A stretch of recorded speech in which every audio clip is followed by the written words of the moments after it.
Olá, Rodrigo Fagundes por aqui e hoje eu queria conversar contigo sobre aquelas situações em que muitas vezes você quer mudar um comportamento teu e você não consegue. Já parou para pensar por que isso acontece? Às vezes você quer tanto mudar uma coisa, mudar uma forma de fazer alguma coisa, mas parece que é algo seguro, que você não consegue. E pode ter uma questão envolvida aí de vício emocional. Deixa eu te dar um exemplo. Imagina que você quer se tornar uma pessoa mais organizada. Então, no seu dia a dia, de repente, você se perde com as tarefas, não consegue fazer tudo e você quer implementar mais organização. Aí você vai, busca um livro, busca algum curso, enfim, aprende alguma técnica para você se organizar mais. Tá tudo certo, tudo planejado. Quando chega na hora de fazer, quando você nem percebe, você já se desorganizou. Já está lá, todo perdido, toda perdida. E a grande questão é que nesse momento aparecem algumas emoções, como em todos os momentos, E nessa hora que você está perdido, perdida, pode aparecer uma ansiedade, uma preocupação, aquela coisa de, nossa, eu não vou dar conta. Se você de repente estiver viciado ou viciada nessa emoção, ela muitas vezes está fazendo com que você não consiga mudar seu comportamento.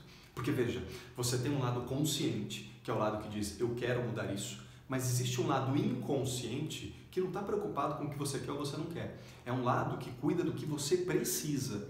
E se existe um vício emocional, esse lado inconsciente está lutando contra. Ele está falando assim, não, vamos criar a situação, vamos fazer de uma forma, quando você nem perceber, aquela emoção vai te invadir e você vai sentir o que você precisa sentir. Então, conscientemente você não quer, mas inconscientemente você quer. Olha que coisa louca. E o ponto é, esse vício emocional é um vício como qualquer outro, como qualquer outra substância química ou algum comportamento que você tenha, que você se vicia. Então, o teu corpo, você precisa dele, dessa questão que vai acontecer, para justamente despertar essa emoção. Então, quando a gente entende isso, explica muito por que é que as coisas acontecem do jeito que acontecem. E às vezes saem do nosso controle. Você não quer mais que seja daquele jeito, mas acaba acontecendo.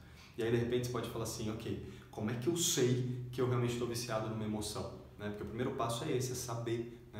E o ponto é você identificar qual é a emoção que você mais sente. Qual é aquela emoção que você sente todo dia? No meu caso, por exemplo, desde muito tempo, eu já sei disso, é a raiva. A raiva é uma emoção muito presente na minha vida. Por mais que eu trabalhe com emoção, lide com isso já há alguns anos, ainda é difícil em algumas situações. Ela aparece sem que eu perceba. Então, a pergunta que você precisa responder é qual é a emoção que você mais sente? Qual é a emoção que você sente todo dia? Qual é a emoção que aparece, às vezes, fora de contexto? Um exemplo de raiva fora de contexto. Se eu estou com a minha família, num ambiente super descontraído, super tranquilo, e eu me pego ficando nervoso. Está fora de contexto. O que essa emoção está fazendo aí? O que ela está querendo despertar? E aí eu tenho então a pista de que essa emoção é um vício, de que eu estou viciado nessa emoção.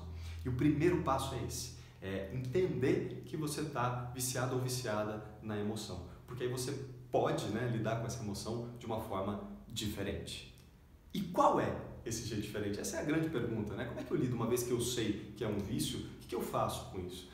Simplesmente você muda a forma como você vai olhar para essa situação. Porque uma coisa é você olhar para um comportamento seu que você fala, eu quero mudar isso. Um comportamento simples, seja ele qual for, que você fala, por que eu não consigo? Eu quero mudar, eu mudo, eu tenho essa força de vontade. Agora, quando você olha para essa situação, entendendo que é um vício como qualquer outro, você tem mais atenção, você tem mais cautela, você traz mais cuidado para a situação.